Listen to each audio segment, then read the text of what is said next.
الحمد للہ رب العالمین والصلاة والسلام علی رسولہ الکریم وعلی آلہ وصحبہ اجمعین واشہد ان لا الہ الا اللہ واشہد ان محمدا عبدہ ورسولہ۔ سابقہ کلاسوں میں جہنم میں لے جانے والے گناہوں میں سے بہت سارے گناہوں کا تذکرہ کیا گیا۔ آج کی کلاس میں مزید کچھ گناہوں کی طرف اشارہ کیا جائے گا۔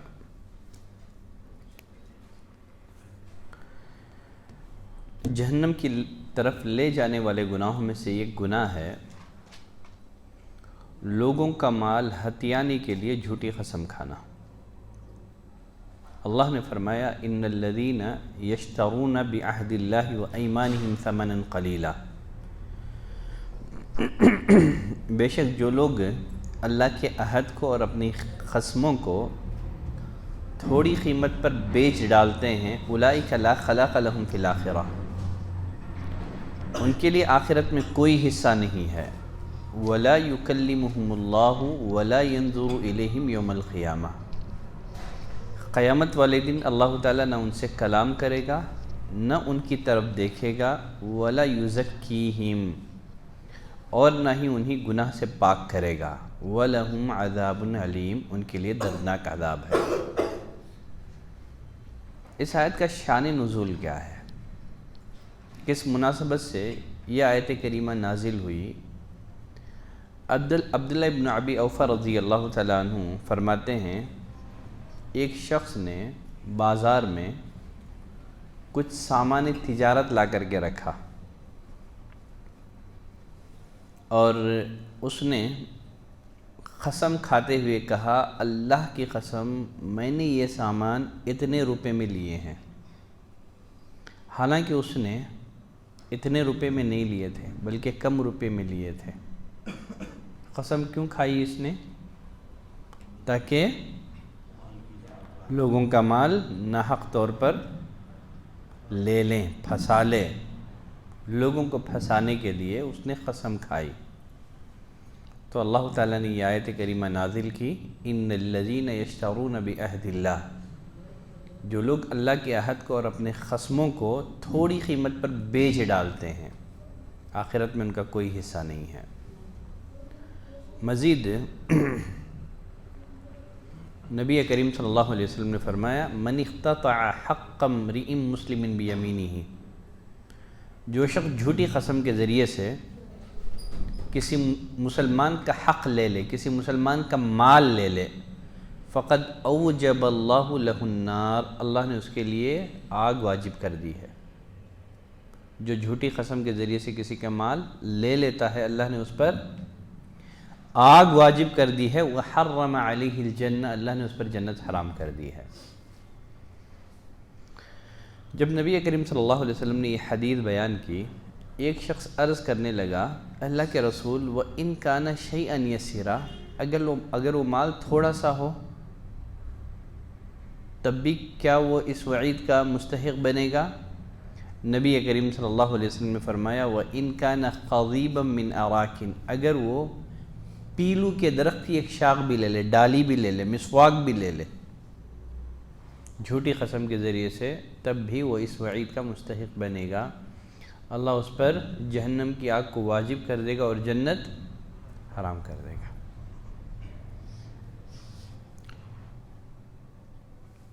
جہنم کی طرف لے جانے والے گناہوں میں سے ایک گناہ مال فروخت کرنے کے لیے جھوٹی قسم کھانا بھی ہے۔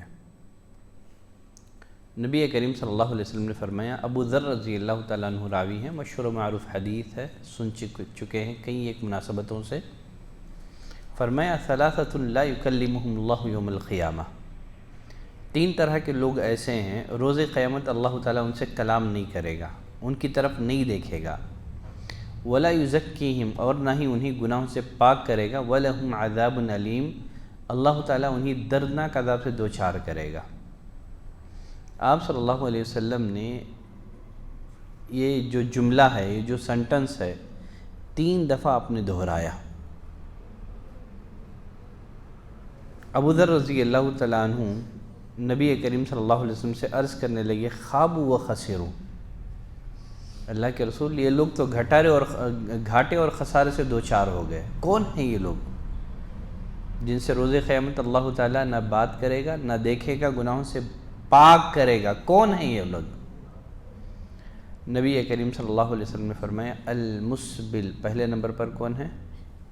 المسبل، ازار کو ٹخنوں سے نیچے لٹکانے والا، روز قیامت اللہ نہ بات کرے گا، نہ دیکھے گا، نہ گناہوں سے پاک کرے گا، چاہے ٹخنوں سے نیچے لباس از راہ تکبر لٹکایا گیا ہو یا بغیر کسی تکبر کے لٹکایا گیا ہو۔ بلکہ اور ایک حدیث میں نبی کریم صلی اللہ علیہ وسلم نے فرمایا ایاک و اسبال الازار، ازار کو ٹخنوں سے نیچے لٹکانے سے بچو، فإنہا من المخیلہ، یہ بذات خود تکبر ہے، یہ بذات خود تکبر کی علامت ہے یہ، اور اللہ تعالیٰ تکبر کو پسند نہیں کرتا ہے۔ اگر کوئی آدمی غیر مسلم کی مشابہت اختیار کرے، کہے میری نیت مشابہت کی نہیں ہے، کیا کہیں گے آپ اسے؟ اسی طرح اگر کوئی آدمی لباس ٹخنوں کے نیچے لٹکائے، کہے میری نیت تو تکبر کی نہیں ہے، جس عمل کو نبی کریم صلی اللہ علیہ وسلم نے تکبر کی علامت بتایا ہو تو پھر وہ خود بخود تکبر میں آ جائے گی، وہ چاہے آپ کی نیت تکبر کی ہو یا نہ ہو۔ آپ نے فرمایا فإنہا من المخیلہ، یہ بذات خود تکبر ہے، یہ تکبر کی علامت ہے، یہ اللہ تکبر کرنے والوں کو دوست نہیں رکھتا ہے۔ عمر رضی اللہ تعالیٰ عنہ فجر کی صلاۃ میں لوگوں کی امامت کروا رہے تھے، محرم کی پہلی تاریخ تھی۔ ابو اللؤلؤ فیروز نامی ایک شخص نے حالت نماز میں عمر رضی اللہ تعالیٰ عنہ پر وار کر دیا، انتہائی زخمی ہو گئے، خون بہنے لگا، زخمی حالت میں آپ کو گھر پہنچایا گیا، اتنے شدید زخمی تھے، اگر دودھ پلایا جاتا تو دودھ انتڑیوں کے راستے سے باہر نکل جاتا تھا۔ لوگ آ رہے تھے عیادت کے لیے، تسلی کے لیے۔ اسی دوران ایک نوجوان داخل ہوا، لباس ٹخنوں سے نیچے لٹک رہا تھا، شدید بیمار ہیں، زخمی ہیں، اور وہ بھی اس قدر زخمی ہیں کہ دودھ پلایا جائے تو انتڑیوں کے راستے سے باہر آ جائے، اس قدر شدید زخمی ہیں۔ ایک نوجوان داخل ہوا تسلی دینے کے لیے، عیادت کے لیے۔ عمر رضی اللہ تعالیٰ عنہ کی نظر اس کے ٹخنوں پر پڑی، دیکھا لباس پائجامہ ٹخنوں سے نیچے لٹک رہا ہے، کہا یا ابن اخی، اے میرے بھتیجے، ارفع ثوبک، ازار کو ٹخنوں سے اوپر کرو. کہا کہ اس سے تمہارا کپڑا بھی پاک رہے گا اور یہ تمہارے رب کے نزدیک پرہیزگاری کی بات بھی ہے. تو مرتے ہوئے بھی سنت کو زندہ کر کے مرے. یہ ہے صحابہ کی نبی کریم صلی اللہ علیہ وسلم کی سنتوں سے محبت. خیر چلے، تو پہلے نمبر پر کون ہے؟ المسبل، روز قیامت جن سے اللہ کلام نہیں کرے گا، نہیں دیکھے گا، گناہوں سے پاک نہیں کرے گا، دردناک عذاب سے دوچار کرے گا. پہلے نمبر پر المسبل، ازار ٹخنوں سے نیچے لٹکانے والا. نمبر دو المنان، المنان احسان کر کے احسان جتلانے والا. احسین، اللہ نے فرمایا احسان کرو. کیوں احسان کرنا ہے؟ اللہ کی رضا کے لیے، کوئی اور مقصد نہیں ہے. لیکن آدمی احسان کر کے احسان جتلاتا ہے. تو فرمایا اللہ تعالیٰ روز قیامت ایسے شخص سے کلام نہیں کرے گا. بلکہ عبداللہ ابن عمر رضی اللہ عنہما کی روایت میں نبی کریم صلی اللہ علیہ وسلم نے فرمایا ثلاثۃ لا يدخلون الجنہ، 3 طرح کے لوگ ایسے ہیں جنت میں داخل نہیں ہوں گے. 3 طرح کے لوگ ایسے ہیں جو جنت میں داخل نہیں ہوں گے. ان میں پہلے نمبر پر آپ نے فرمایا العاق لوالدیہ، والدین کا نافرمان، والدین کا نافرمان. نمبر 2 والمدمن علی الخمر، شراب کا عادی. تیسرے نمبر پر والمنان بما اعطا، کسی کو دے کر کے احسان جتلانے والا. تو پہلے نمبر پر جن سے روز قیامت اللہ کلام نہیں کرے گا، نہیں دیکھے گا، ایک ازار ٹخنوں سے نیچے لٹکانے والا. نمبر 2 احسان کر کے احسان جتلانے والا. اسی لیے اللہ نے فرمایا یا ایھا الذین آمنوا لا تبطلوا صدقاتکم بالمن والاذی، اپنے صدقات کو، اپنی نیکیوں کو احسان جتلا کر کے ضائع مت کرو. اگر آدمی کسی کو دیتا ہے، صدقہ اور خیرات کرتا ہے، مدد کرتا ہے، احسان جتلایا، نیکی ختم اس کی. کہ لا تبطلوا صدقاتکم بالمن والاذی، احسان جتلا کر کے، اذیت پہنچا کر کے اپنی نیکیوں کو، اپنے صدقات اور خیرات کو برباد نہ کرو. نیکی کرنے سے اہم نیکی کی حفاظت ہوتی ہے. بہت سارے لوگ نیکیاں تو کر لیتے ہیں لیکن نیکیوں کی حفاظت ان سے ہو نہیں پاتی ہے. عقل مند مومن وہ ہے جو نیکیاں کرنے سے زیادہ نیکیوں کی حفاظت کی فکر کرتا ہے. تیسرے نمبر پر آپ صلی اللہ علیہ وسلم نے فرمایا المنفق سلعتہ بالحلف الکاذب، جھوٹی قسم کھا کر کے کیا کرتا ہے؟ اپنا سامان فروخت کرتا ہے. جھوٹی قسم کھا کر کے سامان فروخت کرتا ہے. تو یہ وہ لوگ ہیں روز قیامت اللہ تعالیٰ بات نہیں کرے گا ان سے. دوزخ میں لے جانے والے گناہوں میں سے ایک گناہ ہے چوری کرنا. اس کی دنیاوی سزا بھی ہے اور اخروی سزا بھی ہے. دنیاوی سزا کیا ہے؟ ہاتھ کاٹا جائے گا. اللہ نے فرمایا والسارق والسارقۃ فاقطعوا ایدیہما، چوری چاہے مرد کرے یا عورت کرے، کیا کرو؟ فاقطعوا ایدیہما، ہاتھ کاٹ دو دونوں کے. ایک ہاتھ کاٹیں گے. فاقطعوا ایدیہما، ان دونوں کے ہاتھ کاٹ دو. ہاتھ بھی کہاں تک کاٹیں گے؟ کلائی تک. کیا ہے؟ جب مطلق طور پر ید جب بولا جاتا ہے عربی زبان میں تو ید کے معنی، ید کا اطلاق عموماً کلائی تک ہی ہوتا ہے. ید کا اطلاق کہاں تک ہوتا ہے؟ کلائی تک ہوتا ہے. جیسے آیت وضو میں اللہ تعالیٰ نے فرمایا اذا قمتم الى الصلاة فاغسلوا وجوہکم وایدیکم، صرف نہیں کہا. ایدیکم کہا جاتا تو ممکن لوگ یہاں تک سمجھے، اسی لیے کہا گیا وایدیکم الی المرافق، وایدیکم الی المرافق. تو آپ کو وضاحت کرنا پڑے گا. لیکن مطلق جب آیت کا ورڈ بولا جاتا ہے، ید کا ورڈ بولا جاتا ہے، تو عموماً اس کا اطلاق کہاں تک ہوتا ہے؟ کلائی تک ہی ہوتا ہے. فرمایا ہاتھ کاٹ دو جزاء بما کسبا،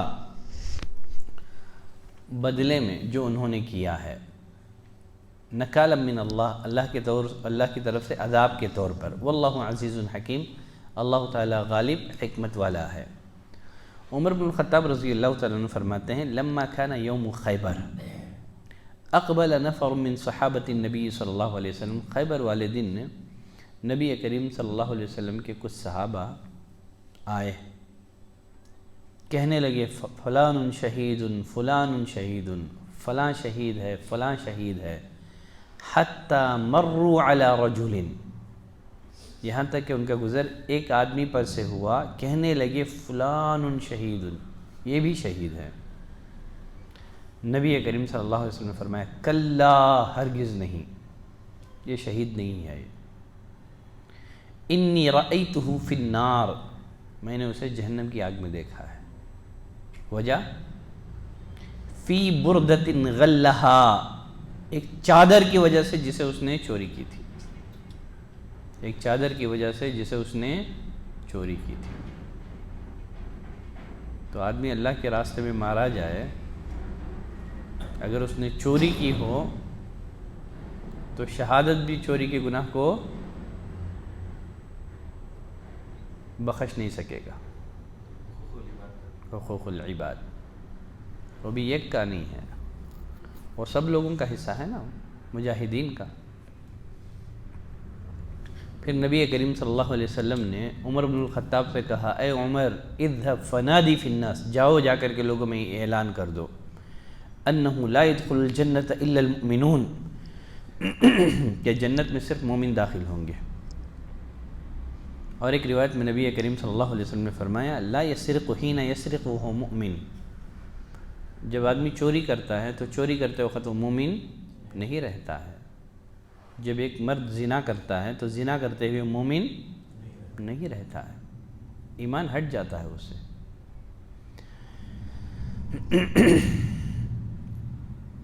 وہ اعمال جو دوزخ میں لے جانے والے ہیں ان میں ایک ہے ڈاکہ ڈالنا۔ فرق کیا ہے دونوں میں، چوری میں اور ڈاکہ زنی میں؟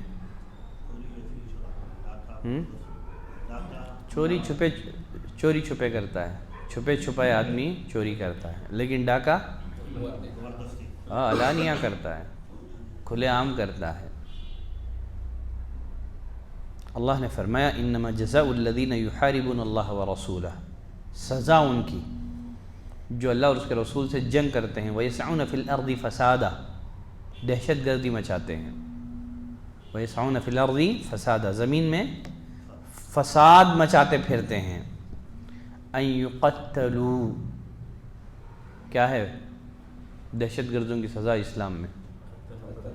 أن يُقَتَّلُوا، چن چن کر کے قتل کیا جائے گا۔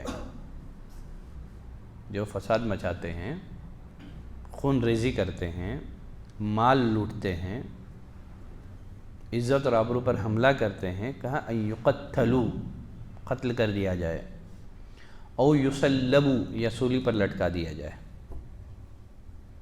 او تقطع ایدیہم وارجلہم من خلاف، یا مخالف سمتوں سے ہاتھ پیر کاٹے جائے، دایاں ہاتھ بایاں پیر، یا بایاں ہاتھ دایاں پیر، مخالف سمتوں سے ہاتھ پیر کاٹ دیے جائے، او ینفوا من الارض، یا انہیں زمین سے جلا وطن کر دیا جائے، او ینفوا من الارض، یا انہیں وطن سے جلا وطن کر دیا جائے۔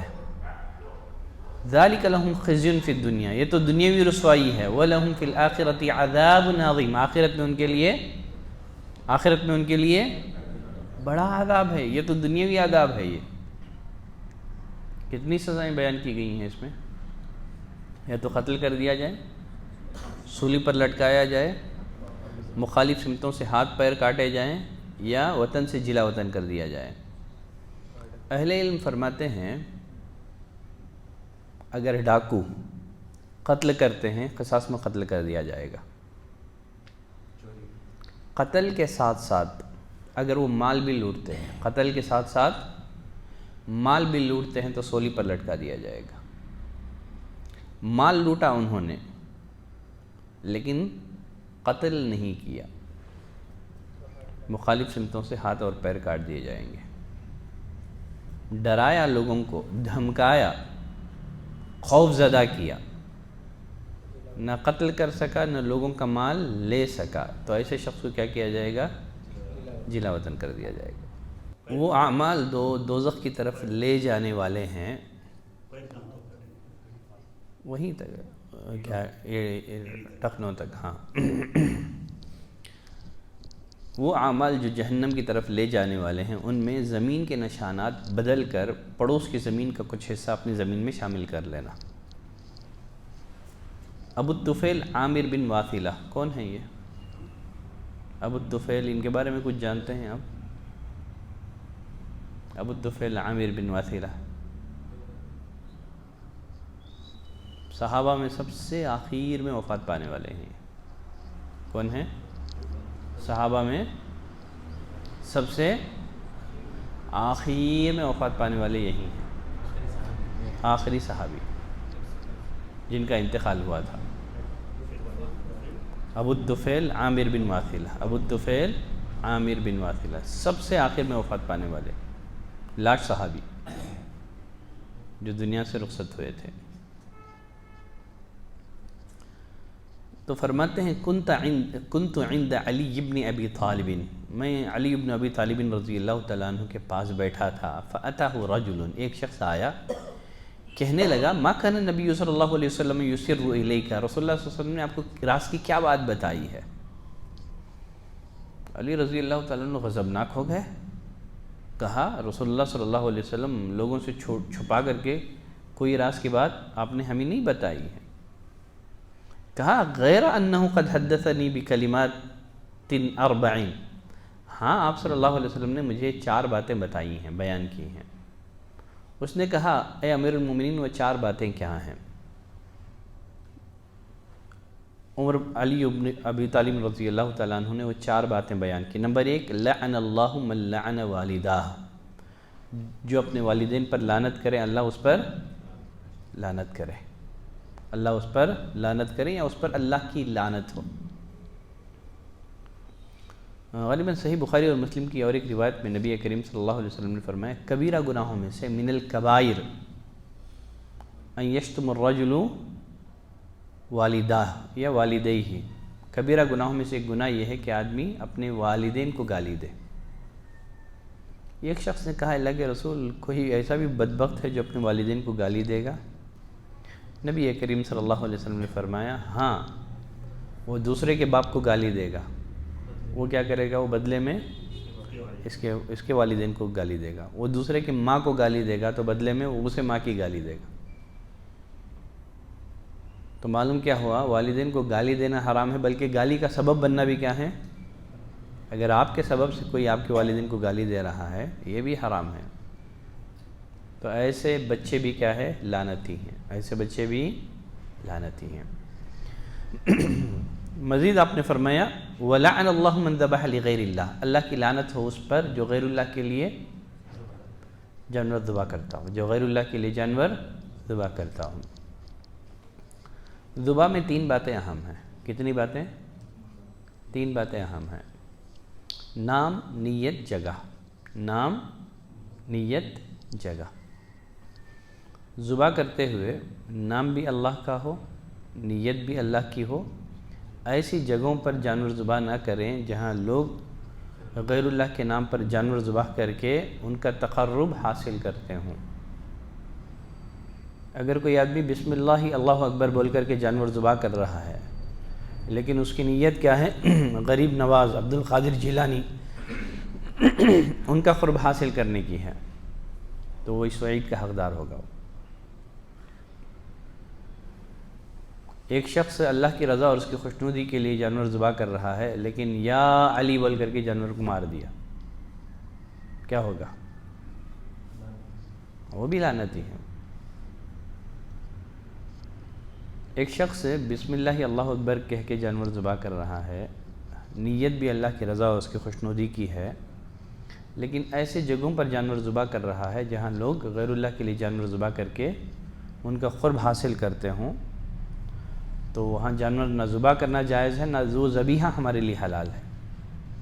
قرآن مجید میں اللہ تعالیٰ نے حرام کھانوں کی فہرست بیان کی ہے. ان میں سے ایک اللہ نے کیا فرمایا؟ وما ذبح علی النصب. وہ جانور بھی تمہارے لیے حرام ہے جسے کسی آستانے پر ذبح کیا گیا ہو. کسی آستانے پر ذبح کیا گیا ہو. ایک صحابی نبی کریم صلی اللہ علیہ وسلم کے پاس آئے, کہنے لگے اللہ کے رسول, آپ کو کتاب التوحید میں آئیں گی یہ باتیں, ٹھیک ہے.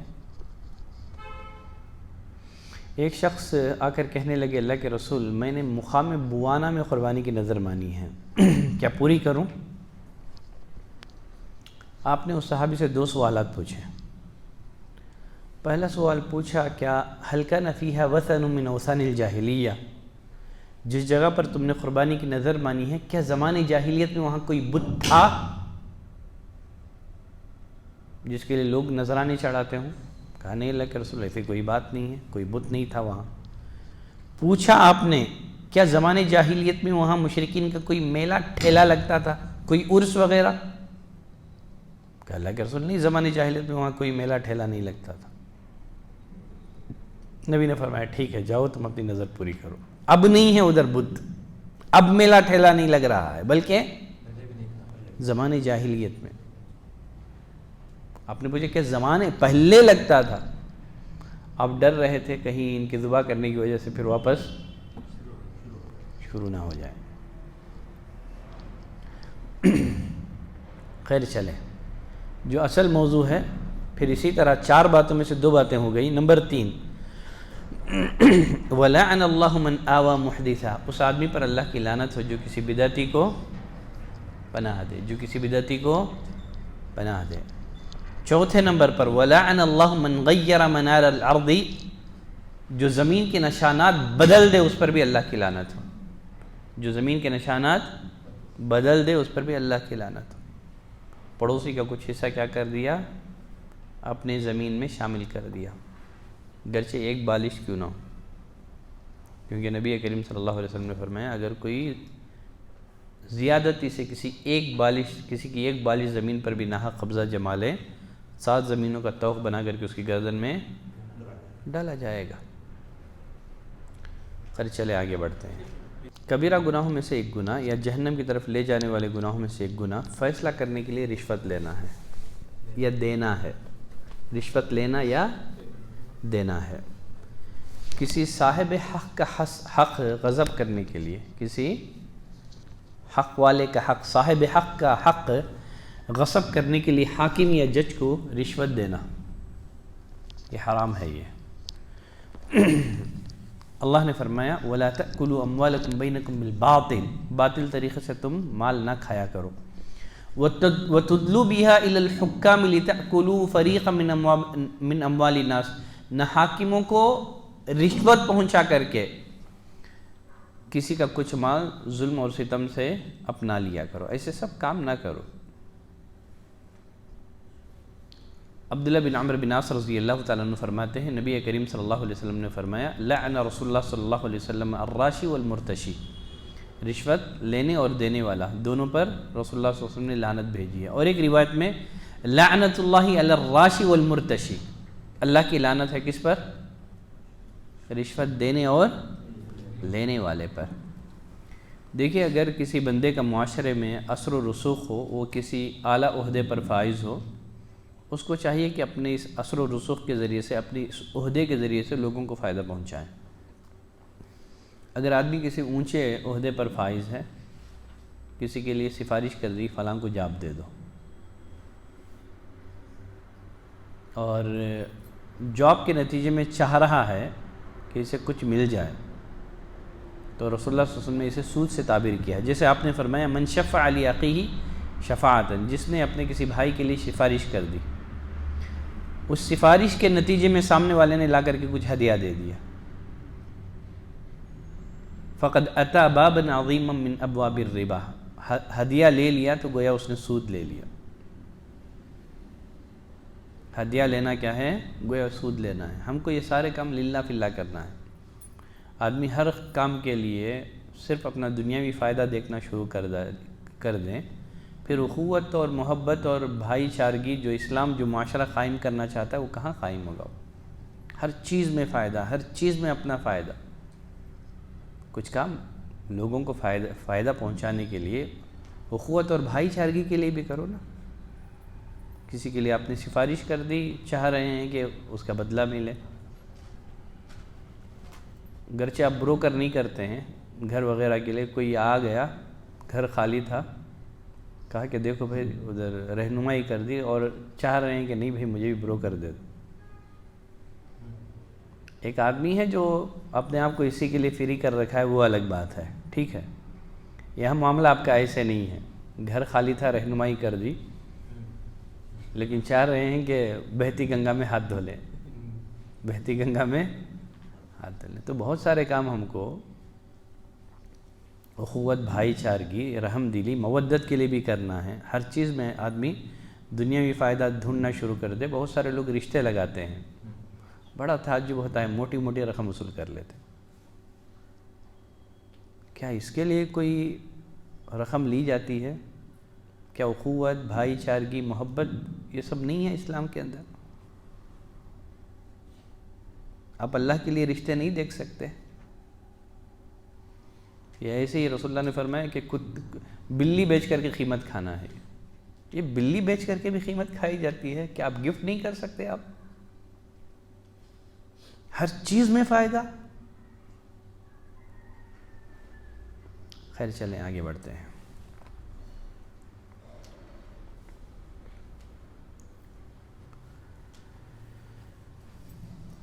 کتنا وقت ہو گیا؟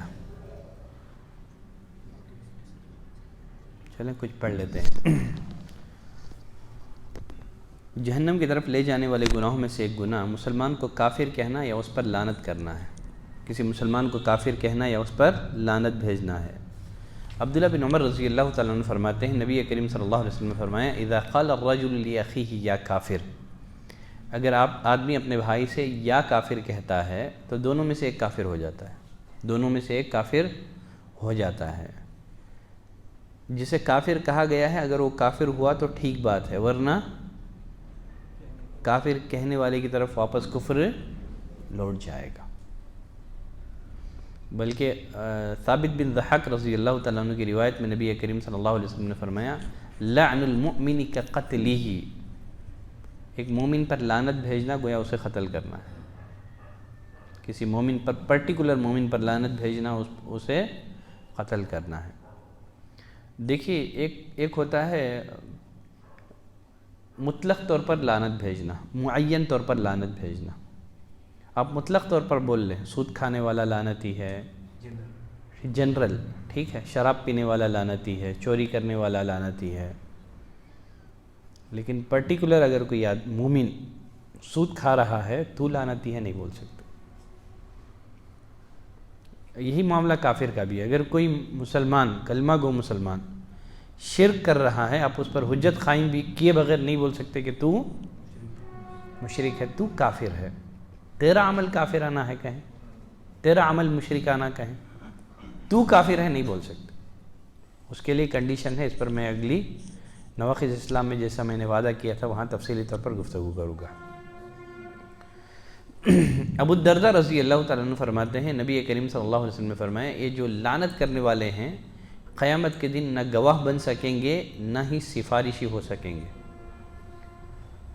بلکہ اور ایک ابو الدرداء رضی اللہ تعالیٰ عنہ کی روایت میں نبی کریم صلی اللہ علیہ وسلم نے فرمایا ان العبد اذا لعن شیئا، جب بندہ کسی پر لعنت بھیجتا ہے تو وہ لعنت آسمان کی طرف چڑھتی ہے، آسمان کے دروازے بند ہو جاتے ہیں، اب اوپر چڑھنے کے لیے راستہ نہیں ہے تو کیا کرتی ہے ثم تهبط الى الارض، پھر وہ لعنت زمین کی طرف گرتی ہے.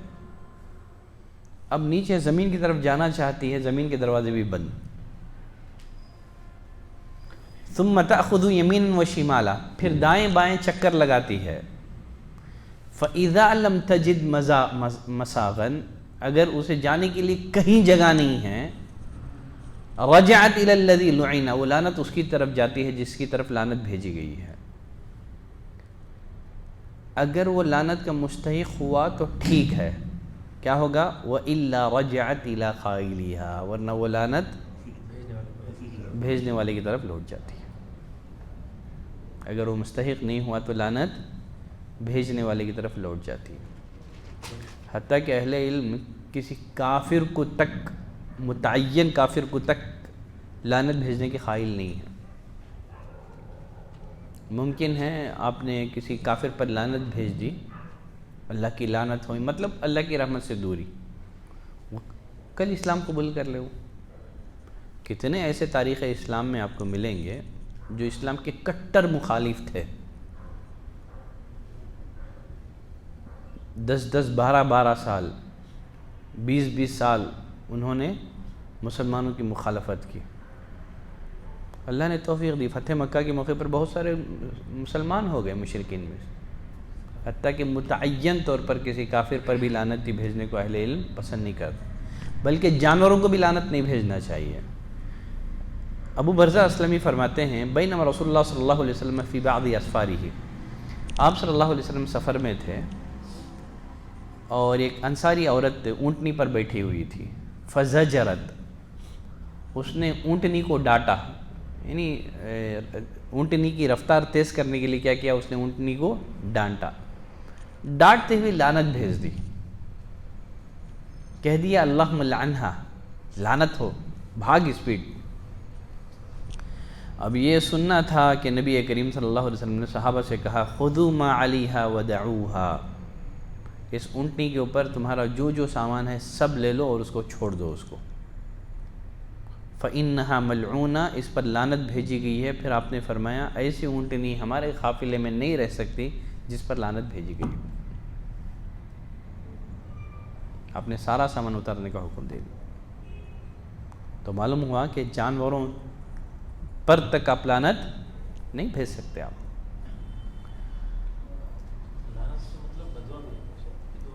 کیا بولے؟ الگ بعض اوقات بددعا لعنت میں چلی جاتی ہے، بعض اوقات بددعا لعنت میں آ جاتی ہے، ٹھیک ہے، لعنت بددعا سے بڑا ہے۔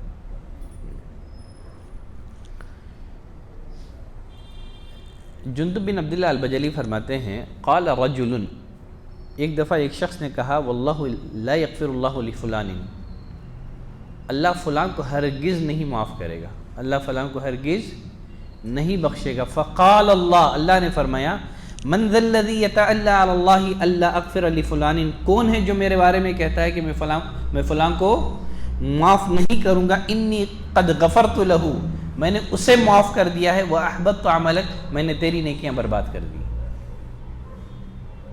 ایک شخص نے کیا کہہ دیا؟ کافر کہہ دیا کہ اللہ تجھے معاف نہیں کرے گا۔ اللہ نے کہا کون ہے جو میرے بارے میں کہتا ہے میں معاف نہیں کروں، جب میں نے اسے معاف کر دیا تیری نیکیاں برباد کر دی، جب میں نے اسے معاف کر دیا اور تیری نیکیاں برباد کر دی۔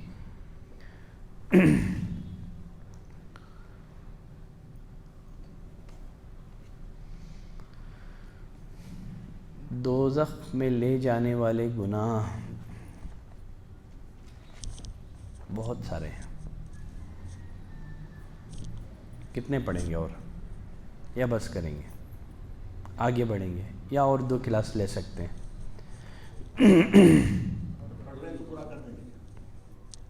اور کچھ گناہ پڑھ لیں گے 1-2 کلاس۔ ابھی ہمارے پاس تقدیر پر ایمان لانا بیلنس ہے، احسان بیلنس ہے، ٹھیک ہے، تو 2 اصول کمپلیٹ ہو جائیں گے، تیسرا اصول باقی رہے گا، وہ کیا ہے؟ نبی کی معرفت، وہ ہم رمضان کے بعد شروع کریں گے، ٹھیک ہے۔ رمضان سے پہلے جو ہے اللہ کی معرفت تو ہو چکی ہے، دین کی معرفت میں ہم لوگ جا رہے ہیں، ٹھیک ہے، دین کی معرفت میں بھی آخرت پر ایمان لانا، ہم لوگ آخرت پر ایمان لانے میں ہیں، آخرت پر ایمان لانے میں نہ جانے کتنے موضوعات ہم لوگ چلے گئے تھے، جنت میں بہت سارے موضوعات، پھر جہنم میں یہ موضوع ہے، یہ تو کبیرہ گناہوں کے بارے میں ہم لوگ معرفت حاصل کر رہے ہیں۔ پھر اس کے بعد تقدیر پر ایمان لانا بہت اہم ٹاپک ہے، اس کے بعد احسان ایک بیلنس رہے گا، ٹھیک ہے۔ ابھی ہمارے پاس 7 ہفتے ہیں، 7 ہفتوں میں 1 ہفتہ میں نہیں رہوں گا، ٹھیک ہے، 6 بجے پتہ نہیں اور درمیان میں کیا کیا ہو سکتے ہیں، ٹھیک ہے. تو انشاءاللہ تو 6 ہیں ہمارے پاس، آج کا چھوڑ کر کے 6 ہیں، ٹھیک ہے. تو مجھے لگتا ہے یہ تقدیر پر ایمان لانے میں 1 پر یا 2 پر ختم ہوگا. وہ ایک کوشش کروں گا، چونکہ اس موضوع کو ہم لوگ پیاسا نہیں رکھ سکتے. پڑھ لیے تو ایک بار پڑھ لینا ہے، ایک ہی نشست میں کیا کر دینا ہے، اس موضوع کو کمپلیٹ کرنا ہے. اگر کچھ مسائل باقی رہ گئے تو اس کو اگلے درس میں ہم لوگ کر سکتے ہیں. اور احسان اس کا مجھے اندازہ نہیں ہے، کیونکہ احسان کی کئی قسمیں ہیں. احسان کا تعلق خالق سے بھی ہے، مخلوق سے بھی ہے. اور حدیث جبریل میں جسے احسان کا ذکر کیا گیا ہے وہ ہے عبادت میں احسان، وہ ہے عبادت میں احسان. ویسے عبادت کا لفظ بھی اپنے اطلاق میں بہت عام ہے، وہ ٹھیک ہے، صرف نماز و روزے پر اس کا اطلاق نہیں ہوتا ہے. عبادت ہر اس عمل کو کہتے ہیں جس کے کرنے سے اللہ تعالیٰ راضی ہوتا ہے، خوش ہوتا ہے. ان تعبد اللہ کأنک تراہ، گویا بندے مومن کا ہر عمل، ہر قول ایک طرح سے عبادت کی کیٹیگری میں آ جائے گا، چاہے اس کا تعلق یعنی حقوق اللہ سے ہو، حقوق العباد سے ہو، ٹھیک ہے. اب احسان میں والدین کے ساتھ احسان بھی آ جائے گا، پڑوسیوں کے ساتھ احسان آ جائے گا، رشتہ داروں کے ساتھ احسان آ جائے گا. تو اسی لیے کچھ ٹچ کر لوں گا میں اس موضوع کو، بہت تفصیل میں نہیں جاؤں گا احسان میں، لیکن جو حقوق اللہ سے متعلق جو احسان ہے اس کا بھی ہم لوگ شارٹ تذکرہ کر کے احسان کا جو ٹاپک ہے اس کا بھی کور کریں گے. 1-2 ویک ہم لوگ یہی کر لیں گے، کبیرہ گناہ 2 یا 3 ویک، ٹھیک ہے. 6 ویک ہیں، 3 6. تو انشاءاللہ رمضان سے پہلے تو میرا ارادہ ہے کہ دین کی معرفت کمپلیٹ کر ہی دینا ہے ہم کو کسی بھی صورت میں. پھر بس ایک موضوع باقی رہتا ہے، اس بارے میں سوچیں گے کتنا پڑھنا ہے، کیا پڑھنا ہے. ابھی اس بارے میں بہت کچھ سوچا نہیں ہوں. کر چلیں، بس کر دیں گے، وقت بھی زیادہ ہو چلا ہے.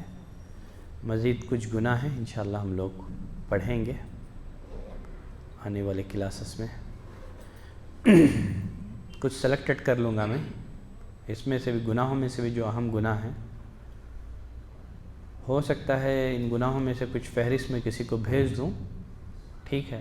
فہرست آپ مجھے بتا دیں یہ پڑھا دو بول کر کے، یہ پڑھا دوں گا، بقیہ چھوڑ دوں گا.